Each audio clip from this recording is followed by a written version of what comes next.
Mr. H here. Again we talk. Dear friend, again we convey information leading us closer to the depths of the mysteries behind our physical universe. Let us begin.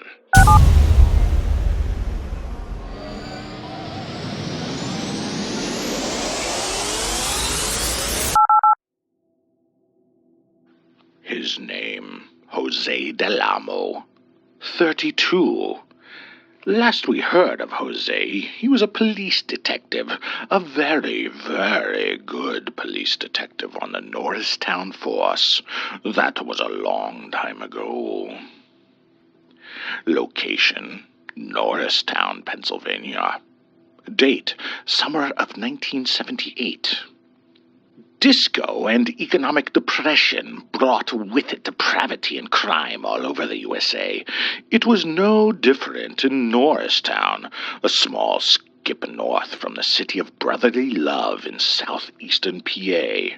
Crime had indeed become an issue in Norristown in those days, as the types of murders gaining attention weren't conducive to easy living, secure jobs, or settled stomachs.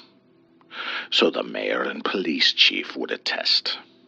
Jose Delamo would often have to address his superior over a row of bottles lined up on a chief's desk like tin soldiers in some child's display. Each bottle was a different medicine or palliative for chronic acid reflux or ulcers or peptic discomfort, headaches, etc.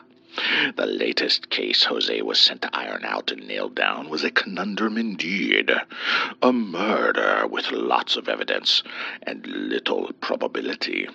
And if he wasn't going to get the answers, the boss would have his title revoked and his rank diminished as far as possible. That would make for a painful wage reduction and a series of living rearrangements in this time of high inflation and supply shortages. Thusly, the case laid before Jose to delve into and disentangle from a Gordian knot of confusion was his most important assignment during his entire career. It would set him apart or sink ships in this turbulent time of the late 70s. What was cast out before this policeman was no son of Sam. Nothing that simple and straightforward. No talking demon dogs or insanity. It was just a case of murder, by either two people that were exactly alike, or one person that was extremely clever. In that Norristown interrogation room with the prisoner, after days and days of pressing, no one had gotten any closer to a confession or a true solution to what was going on. The evidence would both condemn and free the only suspect, and the cops weren't going to let a jury of Yahoo idiots let this one go. The culprit, as far as they could tell, was one Brenda Sykes of King of Prussia, Pennsylvania. She was a 35-year-old woman with a fantastic appearance, and despite giving birth to 4 children, looked every bit a beauty. Brenda worked by day as a housewife and spent time at night doing a few hours of office duty at a local bank, organizing data and auditing books of the day. It was a mundane life, but she wasn't complaining. Brenda sat contentedly at the table, alone with Mr. Delamo in the sizable room. No one else was watching, or there. All of the others asked to leave, and willingly they did. This interrogation had gone on too long, and the police were getting nowhere. They'd all rather watch paint curl on the side of the garage. Brenda showed no signs of withering or wilting, and it was making Delamo angry as hell. "We know you did it, Mrs. Sykes," Delamo broke again, pushing for a 1,000th time. "Your prints are all over the body, and a hand of your exact size choked the life out of Frederick Horkowski.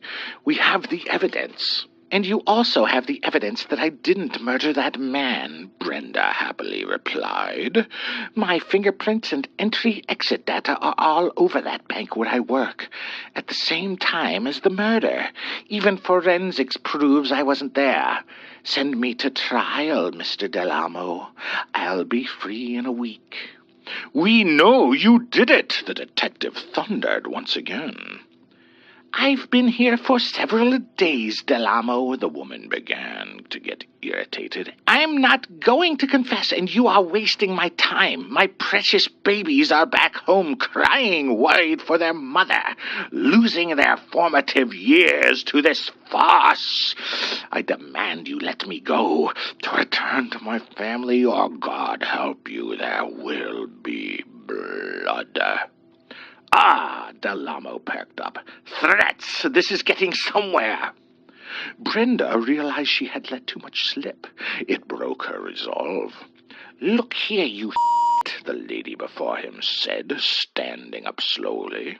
I'm out of here now. You can't hold me.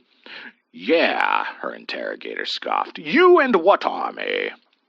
They stood in silence for a minute as he watched her face morph, her mouth growing wide, with serrated teeth appearing, her eyes squinting and elongating, a forked tongue emerging from her mouth to slither around her lips and grace her cheeks with gentle flicks. But more astonishingly, her head began to split apart from top down the middle to her mouth. Detective Delamo couldn't fathom what was happening before him. He was witnessing this woman becoming a demon, or something alien before his eyes, and ripping itself in two like a piece of paper. The bifurcation continued, the woman's clothes falling off as she parted left from right. Twixt the twain there were fleshy strings spread between the gap and separated like dripping bubble gum, were wiggling organs struggling to contain themselves within their skeletal housing. When finished, she was two separate organisms, each with an eye, an ear, a leg, an arm, and a breast, hopping on single legs around either side of the table towards the police detective who stood at the other end, blocking her advance to the door out. Look here, you little turd, her two halves hissed. This is how I did it, and I'll do worse if you don't let me go now. He backed up in mortal fear until his back was to the door. Brenda continued to hop in his direction. I will reform around you, either half on either side of your fleshy body, she continued, rejoining myself until you squirt out of both sides of my join like toothpaste from a goddamn tube.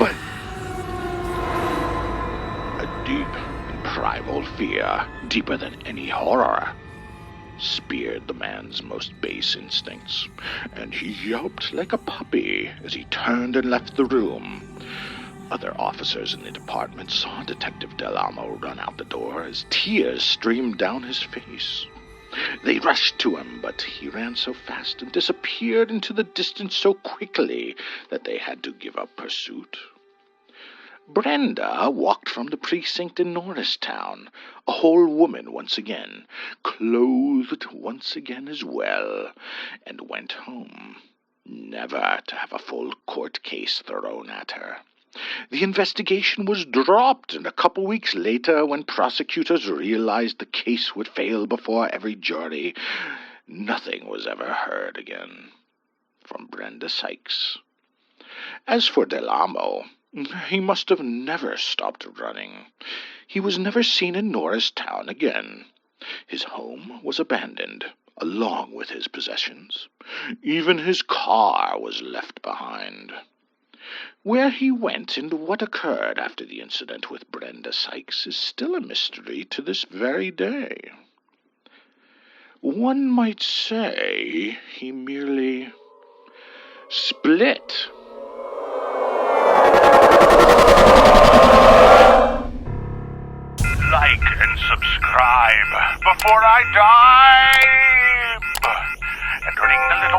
now you will surely go to hell.